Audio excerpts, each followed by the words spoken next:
잘못 건들면 감각 이상이 올 수도 있습니다. 치아 머리를 위쪽으로 이렇게 들어서 빼는데 이런 경우에는 안 나옵니다. 상악니 전체가 들어갈 수가 있어요. 어떤 치과에서는 임플란트는 씻는데 상악니는 안 뽑는 치과들이 있어요. 근데 그런 치과는 좀 피하시는 게 좋을 것 같다는 말씀을 조심스럽게 드립니다.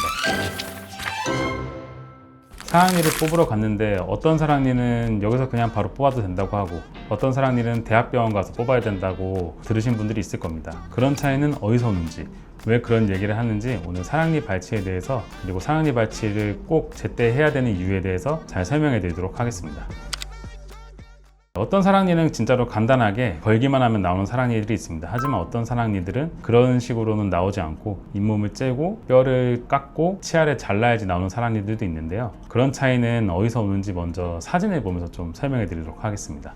먼저 이런 환자분들은 그냥 어금니처럼 이쁘게 나와 있는데 이렇게 이쁘게 나와 있더라도 위쪽에 잇몸에 반쯤 덮여 있기 때문에 이쪽에 음식물이 많이 껴서 나중에 문제가 되는 경우가 많아요. 이분도 이쪽에 음식물이 자꾸 껴서 염증이 생기고 아프시고 양치가 잘 안 되셔서 뽑기로 하신 분인데요. 이런 상악니 같은 경우는 그냥 간단하게 뽑힙니다. 마취하는 시간 빼고는 1분 정도면 바로 뽑히는 상악니고요. 이분 같은 경우에는 보시면은 약간 좀 상악니가 묻혀 있는 걸 볼 수 있어요. 이 정도 묻혀 있으면 간단히 빠지진 않고 잇몸을 좀 째고 치아를 좀 자르고 그 뼈를 좀 깎아서 빼야 되는데, 그렇게 이제 뽑은 걸 보면은 그래도 이런 거 정도까지도 크게 뭐 어렵진 않습니다. 여기서 많이 뽑고 있고, 그 다음에 다른 이 케이스도 보면 거의 비슷한데요. 이분도 뭐 그냥 잇몸을 좀 째고 치아 좀 자르고 이제 뽑은 상악니 사진이고요. 여기 보면 하얀 선 같은 게 보이는데 이런 게 이제 신경관이거든요. 이 신경관이 치아랑 너무 가까우면 사실 조금 치아를 뽑을 때 좀 부담스러운 부분이 있습니다. 왜 그러냐면은 신경관에는 신경도 있고 혈관도 있고 하기 때문에 상악니를 뽑다가 잘못 건들면 피가 너무 많이 날 수도 있고요. 아니면 감각 이상이 올 수도 있습니다. 안 만졌는데 만지는 느낌이 난다거나, 가만히 있을 때 찌릿찌릿한 느낌이 난다거나, 만졌는데도 만지는 느낌이 안 난다거나 하는 게 이제 감각 이상인데요. 상악니를 뽑다가 치아를 자를 때 잘못해서 이 신경관을 건든다거나 치아를 발치할 때 뼛속에 기구를 넣어서 빼는데 이때 이 신경관을 찌른다거나 하면은 이런 감각 이상이 생길 수 있습니다. 그렇기 때문에 신경관이랑 치아 뿌리랑 가깝다거나 하면은 약간 좀 뽑기 어렵다기보다는 좀 부담이 될 수 있는데, 이런 경우에도 조심해서 뽑으면 되긴 하고요. 근데 이런 경우에는 진짜 어렵죠. 좀 전에 보여드린 것까지는 이제 중간 난이도 정도의 상악니 발치라고 보시면 되고, 이분 같은 경우에는 신경관이랑 상악니랑 뿌리에만 다 있는 게 아니라 머리부터 뿌리 끝까지 다 있는 거 볼 수 있습니다. 이런 경우에는 이제 치아를 자를 때도 좀 조심히 잘라야 되고 뽑을 때도 조심히 뽑아야 되고, 조금만 건드려도 지금 보시다시피 신경관이랑 치아랑 매우 가깝기 때문에 신경 손상이 올 수 있기 때문에 매우 조심해서 뽑아야 됩니다. 뭐 저희 치과에서는 뭐 이런 것도 다 뽑고 있긴 하고요. 그 다음에 이분 같은 경우에는 앞에 케이스랑 비슷하지 않나 이렇게 생각하실 수 있는데, 이분 케이스를 잘 보시면은 일단 뿌리가 두 개로 갈라져 있고 그 다음에 갈라진 뿌리가 아래 방향으로 휘어져 있는 걸 볼 수 있어요. 이런 경우에는 안 나옵니다. 저희가 뽑을 때 치아 머리를 위쪽으로 이렇게 들어서 빼는데 뿌리가 반대 방향으로 휘어져 있으면 걸려가지고 안 나오거든요. 이런 분들 같은 경우에도 뽑기가 좀 굉장히 어려운 케이스긴 한데, 이런 경우에도 뭐 잘 나눠서 뽑으면 되기 때문에 시간이 좀 걸리긴 하지만 저희 병원에서 다 뽑고 있고요.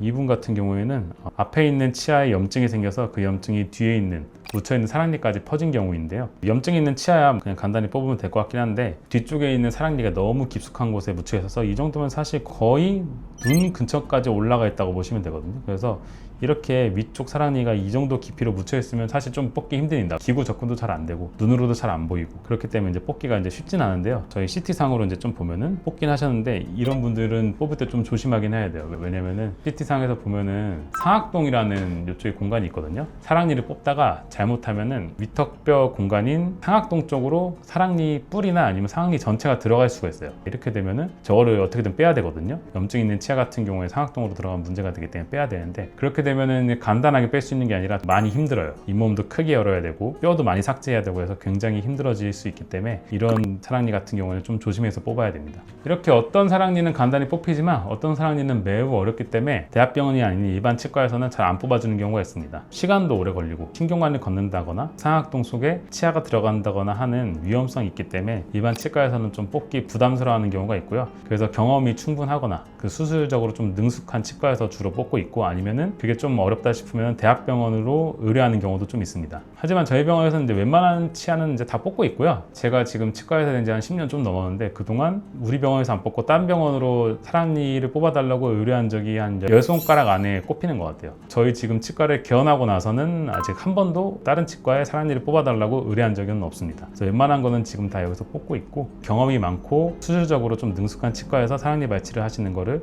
추천드립니다. 그리고 사랑니는 이제 적절한 때에 꼭 뽑아야 된다고 이제 말씀드리는데, 사랑니를 제때 뽑지 않으면은 문제가 되는 경우가 많아요. 이분 같은 경우에는 사랑니 때문에 음식물이 많이 껴서 앞에 치아가 썩을 수 있었는데 제때 뽑아서 괜찮았던 경우고요. 사진상에서 보면 여기 음식물이 엄청 껴 있어요. 이게 당연히 이쪽에 양치가 잘 될 수가 없거든요. 치아가 삐뚤게 나서 음식물이 끼는 거는 저 사랑니를 뽑을 때까지는 제대로 관리가 될 수가 없습니다. 그래서 꼭 뽑으셔야 되고, 다행히 적절한 시기에 앞에 치아가 썩기 전에 사랑니를 뽑아서 문제없이 이제 잘 쓰게 된 환자분이시고, 이분 같은 경우도 앞에 치아랑 사랑니 사이에 음식물이 많이 껴서 계속 불편하셨던 분인데, 원래 다니던 치과에서는 뽑기 어려우니까 쓰는 데까지 쓰자 이렇게 말씀을 드렸다고 하는데, 저희 치과에 와서 이제 뽑으신 분이고요.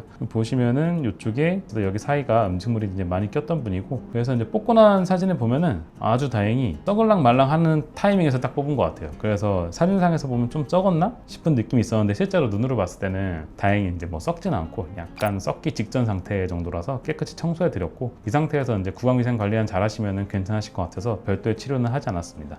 하지만 이제 너무 늦게 뽑아서 문제가 되신 분들도 좀 있는데요. 이분 같은 경우에는 예전 영상에서도 한번 보여드렸는데, 뒤에 사랑니 때문에 앞에 치아가 너무 많이 썩어서 이제 뽑고 이제 임플란트를 하셨는데, 사진 보면 음식물이 많이 껴있죠. 이런 상황에서는 앞에 치아가 안 썩을 수가 없습니다. 그래서 미리 뽑으셨으면 좋아하셨을 것 같은데, 미리 이제 뽑지 않고 방치해 놓으셨다가 이제 문제가 된 경우고요. 사실 이런 경우가 조금 안타깝긴 한데, 보면 사랑니 앞에 있는 치아는 신경치료도 했고 덮어 씌웠어요. 근데 뒤에 사랑니를 이제 안 뽑은 거죠. 그때 앞에 치아를 치료하면서 뒤에 사랑니도 뽑았으면 좋았을 텐데, 아마 좀 뽑기가 부담스러우셨는지 그전 치과에서는 뽑지 않았던 것 같아요. 그래서 열심히 치료해 놓은 앞에 치아까지 이제 망가져서 같이 뽑으신 분이고요. 이렇게 잘못된 위치에 난 사랑니를 오랫동안 방치하면 앞에 치아를 이제 잃을 수 있기 때문에 꼭 적절한 시기에 뽑아야 될 때는 꼭 뽑아야 됩니다. 이분 같은 경우에는 사랑니를 안 뽑고 이제 크라운을 하셨는데요. 전 치과에서 뒤에 사랑니를 뽑고 했으면 좋았을 것 같은데 안 뽑고 하셔가지고 좀 잘못 깎은 것 같아요. 보시면은 앞에 치아에도 덮어 씌워 있지만 뒤에 사랑니 일부에 이제 좀 덮여 있는 게 보이거든요. 이렇게 되면은 굉장히 좋지 않습니다. 이분이 이제 20대 초반 정도 되시는 분이었는데, 이 상태로 오래 있으면은 앞에 치아가 무조건 문제가 돼요. 덮어 씌워 놓은 크라운과 덮어 씌워 놓은 치아의 끝이 잘 맞지 않고 오히려 뒤쪽 치아를 덮고 있잖아요. 음식물이 끼고 그다음에 썩고 문제가 될 수 있기 때문에, 이런 경우에는 만약에 제가 처음에 봤다면 뒤에 사랑니를 뽑고 앞에 크라운 치료를 했을 텐데, 이제 그렇게 하지 않은 경우고요. 그래서 앞에 치아는 치료한 지 얼마 되시지도 않았고 해서 사랑니만 일단 뽑고 가셨는데 좀 걱정되는 부분이긴 합니다. 맨 뒤에 치아를 치료받을 때 그 사랑니 때문에 나중에 앞에 어금니가 문제가 될 것 같다면 꼭 사랑니를 뽑고 치료받으시는 것이 좋습니다.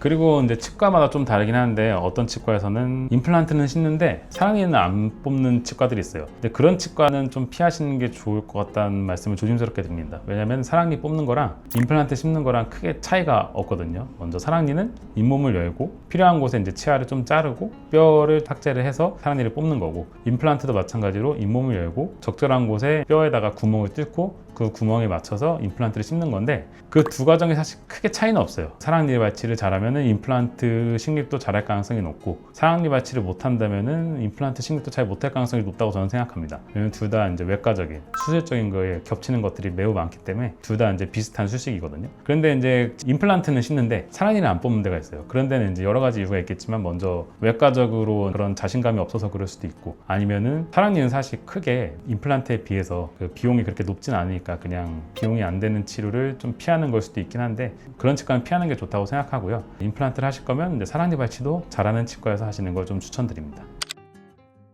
사랑니 때문에 대학병원에 예약해서 3개월 동안 막 기다리고 계신가요? 단순히 어렵다는 이유로 미루기보다는 정확한 진단을 통해서 안전하게 치료를 하려고 노력하고 있습니다. 그리고 사랑니는 무섭다고 미루지 마시고 꼭 뽑아야 된다면 하루라도 빨리 뽑는 것이 좋습니다. 그래서 혹시 사랑니에 대해서 궁금하신 점이 있다면 저희 치과로 내원하셔서 상담 받아보시기를 추천드립니다. 감사합니다.